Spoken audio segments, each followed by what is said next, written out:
नमस्कार मित्रांनो, ही गोष्ट आहे एका बापाची. बाप एकटाच स्मशानात जळत होता. तुम्हाला सर्वांनाच विचित्र वाटत असेल, पण हे खरे आहे. बाप पोराची वाट बघत अखेर एकटाच स्मशानात जळत होता. पण मुलं शेवटपर्यंत आलीच नाहीत. 1 वर्षापूर्वी एका 90 वर्ष वयाच्या बाबांना रस्त्यावरून उचलून आणले होते. रस्त्यावरती खितपत पडले होते. बाबा तसे एकदम मस्त माळकरी, वय वाढून पण जणू तरुणच. आपल्या यशोधन मध्ये आणल्यानंतर त्याचे सुखाचे दिवस सुरू झाले होते. निवांत वेळी माळ जपणे, पोथी वाचणे, ज्ञानेश्वरी आणि गीता वाचणे असे छंद बाळगत होते. त्याच्या येण्याने यशोधनला एक वडीलधारी आधार मिळाल्यासारखे जाणवत असत. सकाळी अंघोळ, पूजापाठ करण्यामुळे दिवसाची सुरुवात कशी प्रसन्न होत असे. आपले संपूर्ण आयुष्य मुंबईमध्ये मिल कामगार म्हणून घालवले. त्यांना एकूण 4 मुलं, 2 मुली तर 2 मुलं, पण सर्वच जण नालायक आणि तेवढेच बेशरम. स्वतःच्या जन्मदात्या बापाला रस्त्यावर सोडण्याची हिंमत ज्या नतद्रष्टांनी केली त्यांना यापेक्षा वेगळे शब्द नाहीत. ज्या वडिलांनी हयात असताना आपल्या लेकराच्या प्रेमापोटी याच मुलांना आपली घर, शेती, संपत्ती नावावरती करून दिली होती. सर्वच कसं अलबेल होतं, मस्त चाललेलं होतं. पण दिवाळीच्या 2 दिवस अगोदर छातीमध्ये दुखू लागले. त्यांना उपचारासाठी सिव्हिल हॉस्पिटलला दाखल केले. त्यांची एकच इच्छा होती, मला माझ्या मुलांना भेटायचं आहे. माझी एकच इच्छा आहे.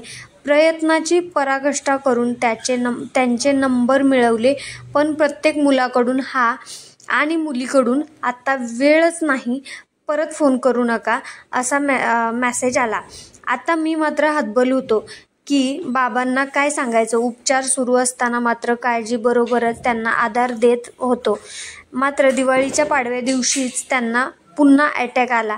यावेळी मात्र मी आणि डॉक्टर काहीच करू शकलो नाही. डॉक्टरांचा फोन आला, रविदादा, बाबा गेले.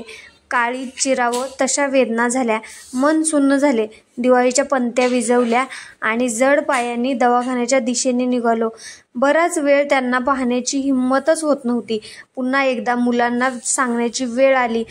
परत एकाच्या मोबाईलवरती फोन केला. त्यांचा मोठ्या मुलाला फोन केला, तुमचे वडील गेले आहेत. मग मी काय करू?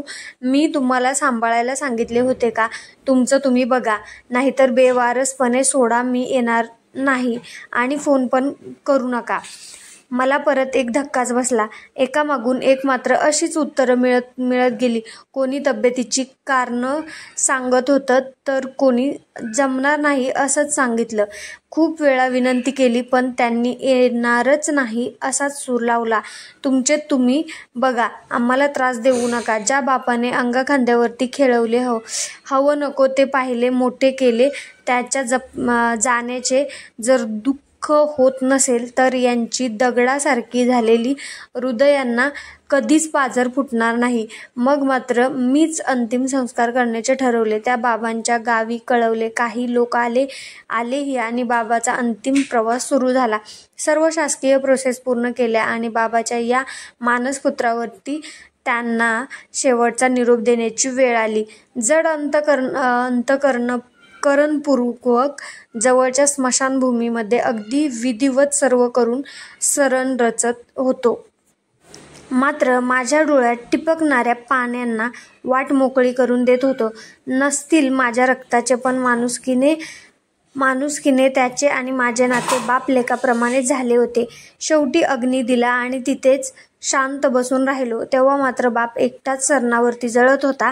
ज्या मुलांना जन्माला घातले, वाढवले, त्यांची वाट पाहतच जीव गेला आणि शेवटी बाप वाट पाहतच सरणावरती जळत होता. शेवटी मात्र डोळ्याच्या कडा पुसत जड पावलांनी घराकडे परतलो. काय करूयात अशा दगडाच्या हृदय असणाऱ्या मुलाचं? असो, माणुसकी अजून जिवंत आहे. खरंच माणुसकी अजून थोडीफार जिवंत आहे.